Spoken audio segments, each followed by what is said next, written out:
everyone, Jason here, and I'm back with another mini building blocks video. Today we're going to be doing the Big Bad Wolf, the Wolf's Revenge from Busch Gardens Williamsburg. This is a mini building block kit available from the park for, I believe, $17.99. It's also not, I don't believe it's eligible for season pass holder discounts. Around the park there were signs that said no season pass holder discounts on Lego. There was nothing in the park that was actual Lego, so I assumed that that was talking about this. So we've already previously done the Pantheon kit, so that's what it looks like here. So this was a 413 piece kit. Big Bad Wolf Wolf's Revenge is 587 pieces. So it's roughly 160 pieces more, so it is going to be larger. It's also going to be really top heavy, so I'm really intrigued to see how it goes together. Another thing that's interesting, this one says it's for ages 13 up. The Pantheon one says ages 12 up. So let's open the box and see what we have.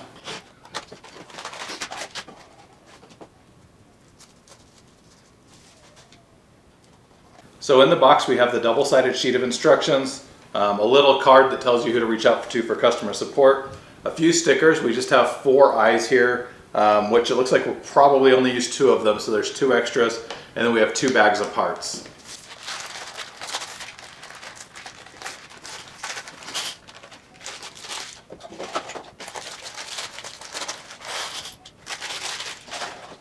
So there we've dumped out all of our parts. Unlike Lego, you know, we don't have the numbered bags. Also, the instructions have a tear in them right out of the box, which was kind of interesting as well. I don't know if this was maybe returned. The bags were still sealed with the parts in them. But for assembly, we're going to, like the Pantheon one, we're going to do time-lapse build. Unlike Pantheon, I'm actually going to slow it down. That was my first shot at a time-lapse, and I noticed afterwards the framing wasn't great, and it was way too fast. I think the whole thing was like 18 seconds.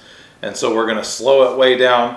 Hopefully you can pick some things out a little bit better there. But yeah, let's jump into building, and then we'll come back afterwards to talk about the build.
So that's going to complete the Big Bad Wolf, the Wolf's Revenge mini building block kit from Busch Gardens Williamsburg.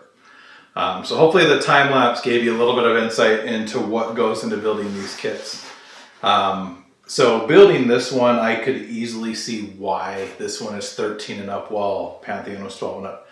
Pantheon had the typical frustrations of these mini building block kits. Pieces don't click together very well. The instructions just aren't very good. The structural integrity is not great. This one, on the other hand, it had all those same issues, but it has a lot of other issues with it as well. It looks very cool, don't get me wrong. But all in all, after building it, I will say this one is extremely frustrating to build. There's a lot of pieces on here that the structural integrity is nothing. The rails will fall off if you just blow on them wrong. The teeth, a lot of the details on the face are just daisy chained one stud pieces hooked together, and they're very, very loose. Ultimately, I feel like if I blow on this model wrong, it's going to just completely collapse. It's also very front heavy. I don't know if you can tell this, but the back is actually not even sitting flat on the table. It's leaning forward. Just because of how heavy that wolf head is. And overall, these blocks don't hold together very well. Another thing that was extremely frustrating, so I mentioned earlier they gave us 2 sets of eyes.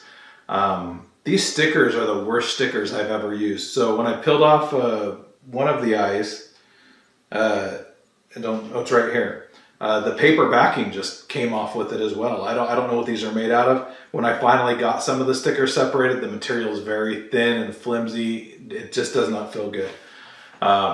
This feels like one of those, if you were to buy Lego from Temu or something like that, this feels like what you would get. That's the quality here. There's no quality assurance. I don't feel like anyone ever actually assembled this even. So, I do a lot with Lego. And there's been several times I've built models on the computer and then ordered the pieces and built them in person. And when you build those models in person, oftentimes you find that elements that you thought were a good idea really aren't, because there's not much to hold them together. The structural integrity is not there, and you have to go make adjustments. I feel like with this model, they designed it on the computer and just sent it out to the masses. And it's disappointing. At Busch Gardens, I saw a lot of kids much younger than 13 asking their parents for this, and they were buying it. And ultimately, I don't know the end result, but I would be really interested to know how many of these, just end up with a kid frustrated and in the garbage, and it's just trash. And I hate to say that. I think this is the first out of all the videos I've left on here. I've had other, metal earth models that are sometimes frustrating to build. This Pantheon one over here was semi-frustrating to build, but this is the first thing I think I've ever reviewed on here that I would honestly say probably don't buy it unless you absolutely have to have it if you love pain. So if you go back in the time lapse, you'll notice we put the entire head together. As I put the wolf's head together, pieces were constantly falling off. And then you have to press that whole thing up into the track segment. And when you do that, the rails fall off and the teeth all fall off and the whole thing just falls apart. Like I said, honestly, it feels worse than Temu quality. I can't believe this got past Busch Gardens quality assurance. Can't believe they're charging $18 for this at the park. Really, really disappointing model. Looks very cool, don't get me wrong. I think the wolf head looks extremely cool. But I have a 12-year-old daughter that also got this kit, and she started putting it together, and she's told me she needed help. And I am not looking forward to helping her with that kit. It's very unfortunate that it's like that. I'm going to try to find somewhere to put this that, it's not going to get blown on or shaken at all. And if it ever does get broken, it's probably going to go in the trash. I probably won't take the time to fix it. And I really hate to say that about anything. I love most of the models that I build. But this one was more frustrating. And just looking at it, there's a lot of places I couldn't get good connections because you can't put any pressure, on the pieces without having the whole model just break apart. So overall, really, really disappointing model. Sad that Busch Gardens, ordered these, hopefully had an employee put one together beforehand, and still decided that this is a children's play toy that we want to put on the shelves for our family coaster that's targeted to younger audiences. So yeah, that's pretty much all I have to say on this model. So if you purchase this model, I'd be interested in hearing what you have to say. Be sure to comment down below and let me know if you agree with me or if you think I'm overreacting on this. But those are my feelings on the model. I mean, this whole structure is just held on with 2 studs. I don't even understand this at all. But thanks for watching. I hope you enjoyed this video and I hope it helped you out. If it did, make sure you give it a thumbs up. If you want to see more Nano Coaster cutout videos, probably not more mini block videos. This will at least be my last one for a while, but if you want to see more Nano Coasters, coaster cutouts, and other things that I do, make sure you hit the subscribe button. Thanks for watching and have a great day.